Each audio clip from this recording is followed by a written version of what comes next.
Colony anganwadi ಕೇಂದ್ರದಲ್ಲಿ LKG ಮತ್ತು UKG ಉದ್ಘಾಟನೆ. ಸೇಡಂ ನಗರದ ಆಶ್ರಯ ಕಾಲೋನಿ ಅಂಗನವಾಡಿ ಕೇಂದ್ರದಲ್ಲಿ 12ರಲ್ಲಿ ಶಿಶು ಅಭಿವೃದ್ಧಿ ಯೋಜನಾಧಿಕಾರಿಗಳಾದ ಅನುರಾಧ ಪಾಟೀಲ್ ಅವರು ಎಲ್ಕೆಜಿ ಮತ್ತು ಯುಕೆಜಿ ಉದ್ಘಾಟನೆ ಮಾಡಿ ಮಾತನಾಡಿದರು. ಈ ವೇಳೆ ಹಿರಿಯ ಮೇಲ್ವಿಚಾರಕರಾದ ಸರಿತಾ ಕುಲಕರ್ಣಿ ಮತ್ತು ಮೀನಾಕ್ಷಿ ಪಾಟೀಲ್ ಮಹಾನಂದ ಅವರು ನೇತೃತ್ವ ವಹಿಸಿ ಮಾತನಾಡಿದರು.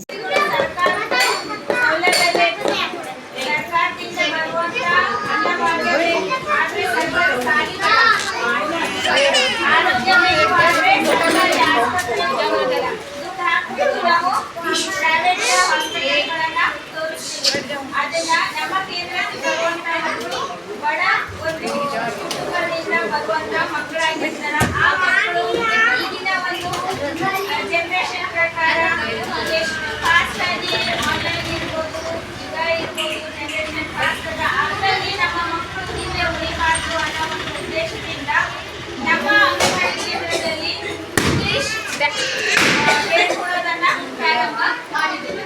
ಕನ್ನಡ ಅಮ್ಮ ಜೊತೆ ಇಂಗ್ಲಿಷ್ ABCD ಕೂಡ ಈ ಒಂದು ಪ್ರಾರಂಭ ಮಾಡಿದ್ವಿ. ಕಾನ್ವೆಂಟ್ ಅಲ್ಲಿ ವಿಸಿಟಿಂಗ್ ಅಲ್ಲಿ ಏನು ಮಕ್ಕಳು ಕಲಿತಾರ ಆ ಒಂದು ಸಿಲೆಬಸ್ ಸ್ಟಾರ್ಟ್ ಮಾಡಿದ್ವಿ. ದಯವಿಟ್ಟು ನಿಮ್ಮೆಲ್ಲ ಮಕ್ಕಳನ್ನ ಕಾನ್ವೆಂಟ್ಗೆ ದುಡ್ಡು ಕೊಟ್ಟು ಅಲ್ಲಿ ಇರೋದು ಮೇಂಟೆನೆನ್ಸ್ ಅದನ್ನ ಏನು ಅಲ್ಲಿ ಕೊಡ್ತಾರ ಎಲ್ಲ ಸೌಲಭ್ಯಗಳನ್ನ ನಮ್ಮ ಕೇಂದ್ರದೊಳಗ ಕೊಡ್ತಾರೆ. ಅದಕ್ಕೋಸ್ಕರ ಎಲ್ಲರೂ ಈ ಮಕ್ಕಳನ್ನ ನಮ್ಮ ಕೇಂದ್ರಕ್ಕೆ ಕಳಿಸ್ಬೇಕು. ಆ ಮಕ್ಕಳ ಒಂದು ಒಳ್ಳೆಯ ಭವಿಷ್ಯಕ್ಕೆ ನೀವೆಲ್ಲರೂ ಕೈ ಜೋಡಿಸಬೇಕು ಅಂತ ಒಂದೆರಡು ಮಾತುಗಳನ್ನ ಸಂದರ್ಭದಲ್ಲಿ ಶಾಲೆಯ ಮುಖ್ಯ ಗುರುಗಳಾದ ಕೇಶವ್ ರೆಡ್ಡಿ, ಕಾಲೋನಿ ಮುಖಂಡರಾದ ಬಸವರಾಜ ನಾಚವರ್, ಕೌನ್ಸಿಲರ್ ಆಫಿಯಾ ಬೇಗಂ ಸೇರಿದಂತೆ ಮುದುಮಕ್ಕಳು ಮತ್ತು ತಾಯಂದಿರು ಉಪಸ್ಥಿತರಿದ್ದರು. ಬ್ಯೂರೋ ರಿಪೋರ್ಟ್ ವೆಂಕಟಪ್ಪ ಕೆಸುಗಾಲ್, ಭಾರತ ವೈಭವ ನ್ಯೂಸ್, ಸೇಡಂ.